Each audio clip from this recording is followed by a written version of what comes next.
Hello students, welcome back to our channel. आज हम लोग बात करेंगे नॉन मॉनेटरी इंसेंटिव के बारे में। तो क्या होता है non monetary incentive?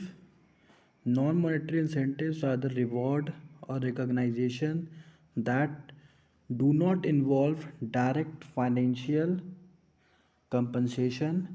These incentives are designed to motivate and engage employees.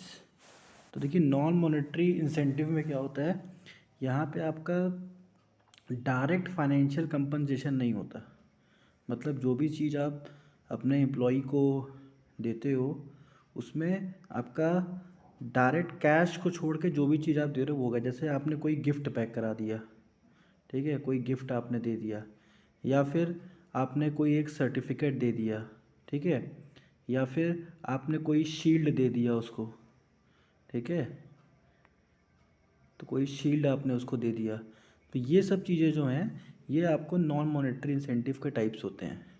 क्योंकि देखिए कभी कभी ऐसा होता है ना कि जब आप बहुत बड़े लेवल के एम्प्लॉय से डील कर रहे होते हो, जैसे कोई सीईओ है या फिर सीनियर मैनेजर है, तो उसकी सैलरी ही इतनी ज़्यादा होती है कि आप उसको 10,000, 2,000, 1,000, 500 रुपये अगर आप गिफ्ट में दोगे ना तो उसको पता ही नहीं चलेगा, उसको मोटिवेशन फील ही नहीं होगा। तो नॉन मॉनेटरी इंसेंटिव में उसको आपने एक बड़ा सा प्रोग्राम कराया, उसी में आपने उसको एक शील्ड दे दिया, उसे आपने एक कप दे दिया, ठीक है, कोई गिफ्ट दे दिया सबके सामने, क्लैपिंग करा दी। तो ये सब होता है नॉन मॉनेटरी इंसेंटिव। इसका जो असर है ये बहुत अच्छा दिखता है हाई लेवल के एम्प्लॉयज़ पे, ठीक है। बाकी काम तो दोनों पे करता है, लेकिन जो हाई सैलरी एम्प्लॉयज़ होते हैं उन पे नॉन मॉनेटरी इंसेंटिव बहुत अच्छा काम करता है। नेक्स्ट देखते हैं। अब नॉन मॉनेटरी इंसेंटिव्स में क्या क्या चीज़ें आती हैं उसको देख लेते हैं। तो नॉन मॉनेटरी इंसेंटिव में रिकॉग्नाइजेशन एंड एप्रिसिएशन, तो बहुत सारे टाइप्स हैं नॉन मॉनेटरी इंसेंटिव के। तो पहला जो हमारा आता है वो है recognization and appreciation, acknowledging and appreciating employees effort, achievement और contribution through verbs, praise, award और पब्लिक रिकॉग्नाइजेशन। तो यहाँ पे क्या है कि अगर कोई एम्प्लॉय अच्छा काम कर रहा है तो उसके लिए आपने क्या किया, उसको अप्रिशिएट कर दिया, ठीक है, प्लस उसको पब्लिकली कोई अवार्ड दे दिया, ठीक है, पब्लिकली उसको रिकॉग्नाइज़ कर दिया, उसका नाम बुलाया स्टेज पे, उसके लिए क्लैपिंग लैपिंग करा दी। तो ये सब कराना बहुत ज़्यादा इफ़ेक्टिव हो जाता है अगर आप नॉन मॉनेटरी इंसेंटिव के तरीके से देखें तो। नेक्स्ट देखते हैं फ्लेक्सिबल वर्क अरेंजमेंट। अब देखिए इसमें क्या होता है, offering flexibility in the work hour, remote work option और compressed work weeks can in can enhance the work life balance and contribute to employee satisfaction. अब फ्लेक्सिबल वर्क अरेंजमेंट का मतलब क्या हो गया कि जो एम्प्लॉय बहुत अच्छा काम कर रहा है तो आपने उसको फ्लेक्सिबल वर्क आवर्स दे दिया कि चलो ठीक है, तुम थोड़ा कंपनी में लेट में भी आ सकते हो, लेकिन अपना 8 आवर्स का वो वर्किंग पूरा कर लेना, ठीक है। प्लस आपने उसको ऑप्शन दे दिया कि आप किसी भी जगह पे अगर चाहो तो रीलोकेट हो सकते हो, ठीक है। तो वर्क लाइफ बैलेंस मेंटेन करने के लिए आपका कोई ऑफिस का टाइमिंग नहीं है, मुझे 8 आवर्स का वर्क चाहिए। तो ये सब भी एक तरीके से उस एम्प्लॉय को बहुत ज़्यादा खुश कर देगा। ये नॉन मॉनेटरी, इसमें आपके पैसे नहीं लग रहे हैं, वो एम्प्लॉय काम कर रहा है पूरा पूरा, लेकिन बस आपने उसको हल्का सा फैसिलिटी दे दिया जिसकी वजह से वो एम्प्लॉय खुश है, वो लंबे समय तक आपकी कंपनी में काम करेगा। नेक्स्ट आते हैं प्रोफेशनल डेवलपमेंट एंड अपॉर्चुनिटीज़। अब इसमें देखिए क्या है,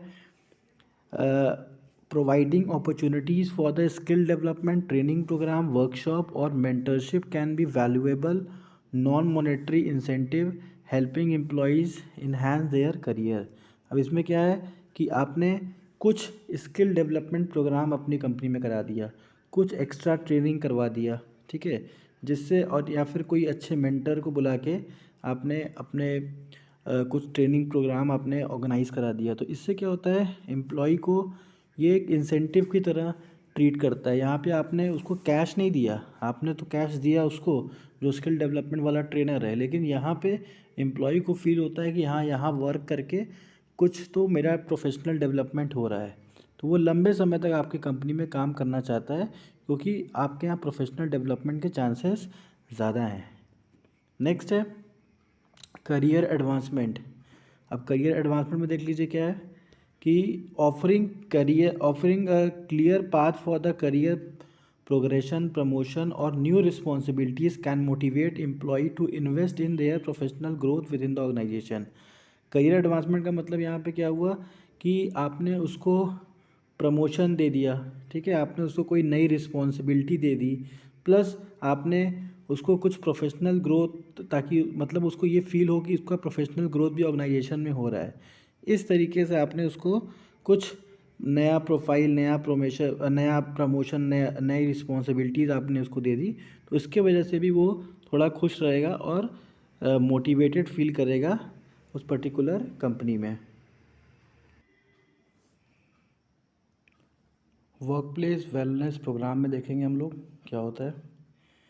तो इसमें implementing wellness initiative such as fitness programme, mental health support और एरोगनिक इम्प्रूवमेंट और contribution to the healthier and most positive work environment. तो टाइम टाइम पे आप वर्कशॉप्स करा सकते हैं, ठीक है। नॉन मॉनेटरी इंसेंटिव का ये पार्ट है। इसमें आप वेलनेस प्रोग्राम करा सकते हैं, फिटनेस प्रोग्राम करा सकते हैं, मेंटल हेल्थ के लिए कुछ अच्छे एडवाइज़र्स ला सकते हैं। तो इससे भी क्या होता है, एम्प्लॉयज़ जो होते हैं वो खुश होते हैं और ज़्यादा प्रोडक्टिव हो जाते हैं। नेक्स्ट आते हैं फ्लेक्सिबल बेनिफिट पैकेजेस। इसमें देखिए क्या है, allowing employees to choose benefit tailor to their individual needs such as health care option, additional vacation days can enhance the job satisfaction. मतलब क्या हुआ कि आप उनको अलग से टेलर मेड पैकेजेस, मतलब वो जैसा चाहते हैं उनके इंडिविजुअल नीड के हिसाब से, मतलब उनको ऑप्शन दें कि आप अपने हेल्थ केयर का जो पॉलिसीज़ वॉलिसीज़ होती हैं उसको आप ले सकते हैं, प्लस वैकेशन डेज़ कुछ उनको एक्स्ट्रा दे सकते हैं। जैसे बाकी को 20 डेज़ पर ईयर दिया हुआ है, तो इनको कुछ 3-4 दिन आप एक्स्ट्रा भी दे सकते हैं। तो ये भी एक तरीके का नॉन मॉनेटरी इंसेंटिव है जो बहुत ही पॉजिटिव चेंज लाता है एम्प्लॉयज़ में। नेक्स्ट आते हैं team building activities. Organising team building activities, event, retreats और social advertising foster a positive team culture and strength interpersonal relationship among the employees. अब इसमें क्या है कि टाइम टाइम पे आप टीम बिल्डिंग एक्टिविटीज़ अपने कंपनी में ऑर्गेनाइज करा सकते हैं, ठीक है। तो टीम बिल्डिंग जिससे क्या होता है, सोशल एक्टिविटीज़ कुछ आप करा दिया, कुछ पॉजिटिविटी जो होता है वो उनके अंदर ऑटोमेटिक आने लगता है। तो सोशल एक्टिविटी कराने से होता क्या है, जो भी हमारे पुराने एम्प्लॉयज़ हैं उनको एक अच्छा रिकॉग्नाइजेशन मिलता है, एक अच्छा रिस्पेक्ट मिलता है, बाकी जो उसमें भी नए वर्किंग में जो लोग आते हैं उनके थ्रू। तो ये भी एक पॉजिटिव साइन होता है जो कि आपके एम्प्लॉय को बहुत ज़्यादा मोटिवेट करता है। नेक्स्ट आते हैं चैलेंजिंग असाइनमेंट एंड रिस्पॉन्सिबिलिटीज़। तो समय समय पे आप उनको चैलेंजिंग असाइनमेंट और उनके इंटरेस्ट की, मतलब जिस चीज़ में उनका इंटरेस्ट है उस हिसाब से उनको आप कोई असाइनमेंट प्रोवाइड कर सकते हैं, जिसके वजह से कि वो खुश होता है कि चलो मेरे इंटरेस्ट की चीज़ें मुझे दी जा रही हैं। तो ये भी एक नॉन मॉनेटरी इंसेंटिव की तरह वर्क करता है। Thank you students for watching. हमारे चैनल को प्लीज़ सब्सक्राइब करिए और शेयर करिए। Thank you.